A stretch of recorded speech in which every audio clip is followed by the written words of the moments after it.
اور یہاں بدامنی کی فضا پیدا ہو گئی تو پھر انشاءاللہ العزیز طالبان یاد آئیں گے افغانوں کو کہ ہم نے کیا کتنی بڑی شے کھو دی تھی، کہ کتنے بڑے شخص کو قتل کر دیا ہے. اذاؤنی وای فتن اذاؤ، انہوں نے مجھے ضائع کر دیا اور انہیں اندازہ نہیں ہے کہ کیسے نوجوان کو ضائع کیا اس نے، کیسے جوان مرد کو ضائع کیا ہے. اسی طرح طالبان کو اگر ضائع کر دیا افغانستان نے تو بعد میں حسرت سے سوچیں گے کہ ہم نے کتنی قیمتی شے ضائع کر دی ہے. امن و امان کی کیسی شکل ان کے ذریعے سے ملک کے اندر پیدا ہو گئی تھی، اور اس میں ہو سکتا ہے کہ رد عمل کے طور پر دوبارہ پھر طالبان طرز کی حکومت افغانستان میں قائم ہو جائے. اس کو بھی میں سمجھتا ہوں کہ کوئی اس کو آپ امکان کو خارج نہیں کر سکتے. بہرحال ہزاروں عرب اور پاکستانی اور پھر ہزارہا افغان مجاہدین نے جو وہاں پر جام شہادت نوش کیا ہے، وہ خون کہاں گیا ہے؟ اسے سرزمین میں جذب ہوا ہے. وہ خون رنگ لائے گا، رنگ لاتی ہے حنا پتھر پہ گھس جانے کے بعد. یہ جیسا کہ میں نے عرض کیا پھر دوہرا رہا ہوں، خاص طور پر جو باہر سے گئے ہوئے مجاہدین تھے ان کا اور کیا مقصد ہو سکتا تھا سوائے اعلاء کلمت اللہ کے؟ ان کے تصورات سے آپ کو اتفاق نہ ہو، لیکن آپ یہ نہیں کہہ سکتے کہ ان کی نیت کوئی اور تھی، ان کا ارادہ کوئی اور تھا، ان کا مقصد کوئی اور تھا. کوئی دنیاوی مقصد نہیں ہے. انہوں نے ثابت کیا کہ وہ اللہ کے دین کے ساتھ مخلص ہے، لہذا جو اللہ کے دین کے ساتھ مخلص ہو جائے اللہ اسے اپنا مخلص بنا لیتا ہے. مخلص کہتے ہیں جسے اللہ خالص کر لے اپنے لیے. تو ایسے بے شمار مخلصین بارگاہ خداوندی ان کا اگر خون وہاں جذب ہوا ہے تو انشاءاللہ تعالی وہاں شہر لازماً طلوع ہوگی، آسماں ہوگا شہر کے نور سے آئینہ پوش، اور ظلمت رات کی سیما پا ہو جائے گی. ہوگا، لازماً ہوگا، کیونکہ مجھے تو یقین ہے نا اس حدیث پر بھی کہ یہیں سے پھر فوجیں جانی ہیں جو دجال کے مقابلے میں حضرت مسیح علیہ السلام کے ساتھ کھڑی ہوں گی. یہیں سے فوجیں جائیں گی حضور کی حدیث کے مطابق، پیشن گوئی کے مطابق، کہ جو یروشلم واپس حاصل کرے گی یہودیوں سے. لہذا کوئی نہ کوئی یہ اتار چڑھاؤ ہے. تلک الایام نداولها بین الناس، اونچ نیچ آئی ہے، نیچ آ گئی ہے اس وقت، لیکن اس کے اندر کوئی نہ کوئی تبدیلی دونوں طریقوں پر جو میں نے عرض کی ہے کہ اگر یہاں پر کوئی مستقل اور منظم حکومت اور پرامن ماحول پیدا ہو جائے تو پھر جیسے دوسرے ملکوں میں دین کی کوششیں ہو رہی ہیں، پاکستان میں ہو رہی ہیں، کہیں اور ہو رہی ہیں، اور مصر میں ہو رہی ہیں، ترکی میں ہو رہی ہیں، اور ہر جگہ ہو رہی ہیں. کہاں نہیں ہو رہی؟ ہر جگہ پر مسلمان کوشش کر رہے ہیں، اور مسلم فنڈامنٹلسٹ جن کو کہا جا رہا ہے وہ ہر جگہ موجود ہیں. کبھی تو دنیا گھبرا رہی ہے. اسی طرح افغانستان میں بھی ہوگا. اور اگر نمبر 2 یہ کہ اگر ایسا ہو جائے کہ وہاں پر بدامنی کی شکل پیدا ہو جائے تو اس کے رد عمل میں پھر طالبان یاد آئیں گے، اور انشاءاللہ اس کے نتیجے میں پھر طالبان کی حکومت دوبارہ وہاں قائم ہو جائے گی. تاہم ابھی تک معاملہ جو ہے وہ حالت منتظرہ کا ہے. ہمیں دیکھنا ہوگا کہ کیا ہوتا ہے، کب یہ صورتحال پیدا ہوتی ہے. اس وقت ابھی ہم اور کچھ نہیں کر سکتے. اب تو وہاں مدد بھی بھیجنے کی شکل جو ہے مخدوش ہے، کس راستے سے مدد جائے. ابھی مجھے صبح بتایا گیا ہے کہ چمن کی طرف سے بھی جو کچھ لوگ گئے ہوئے تھے اسی کام کے لیے، ان کا فون آیا ہے کہ یہاں اب کوئی سامان نہ بھیجا جائے، کچھ نہ بھیجا جائے، راستے بند ہو چکے ہیں. تو اب تو صورتحال سوائے دعا کے کچھ نہیں ہے.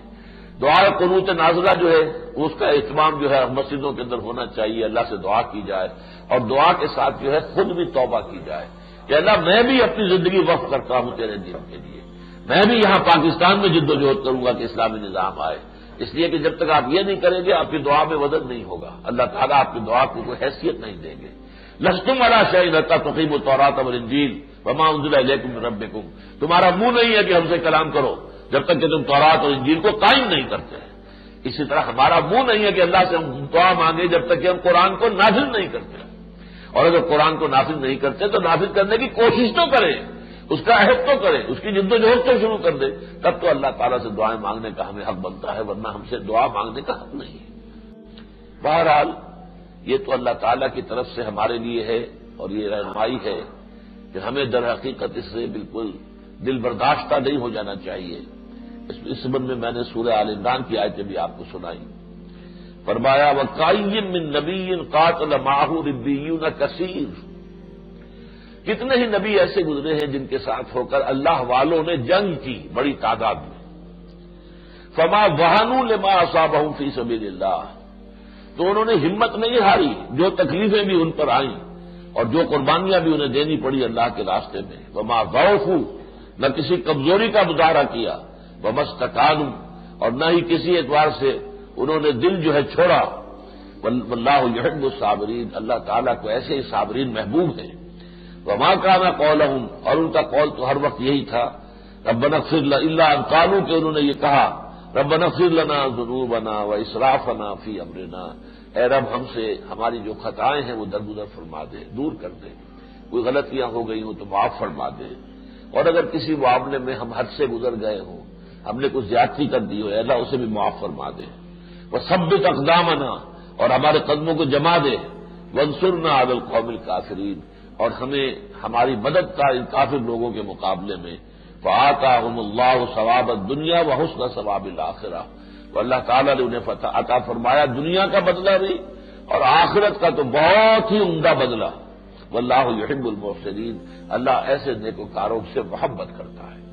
تو میں کر رہا تھا یہ تو قرآن مجید کی رہنمائی ہمارے لیے ہے، اگرچہ چند دن پہلے میں نے افتتاح دیکھا تھا جو کہ جنگ میں آپ کو معلوم ہے کہ پہلے رئیس امروی صاحب کے قطعات آیا کرتے تھے، اب وہ فوت ہو گئے ہیں، تو انور شعور صاحب میں واقف نہیں ہوں کون صاحب ہیں یہ، اور کبھی میں نے زیادہ توجہ سے ان کے یہ قطعات پڑھے بھی نہیں، اتفاقاً نظر سے گزرا تو میں نے رئیس امروی کا کتاب کو سنایا تھا پچھلی مرتبہ، وہ وقت آیا کہ ہم کو قدرت ہماری سعی و عمل کا پھل دے، بتا رہی ہے یہ ظلمت شب کہ صبح نزدیک آ رہی ہے، ابھی ہے کچھ امتحان باقی، فلاکتوں کے نشان باقی، قدم نہ پیچھے ہٹے کہ قسمت ابھی ہمیں آزما رہی ہے، سیاہیوں سے حزین نہ ہونا، غموں سے اندوہگی نہ ہونا، انہی کے پردے میں زندگی کی نئی سحر جگمگا رہی ہے، اور رئیس اہل نظر سے کہہ دو کہ آزمائش سے جی نہ ہارے، جسے سمجھتے ہو آزمائش وہی تو بگڑی بنا رہی ہے۔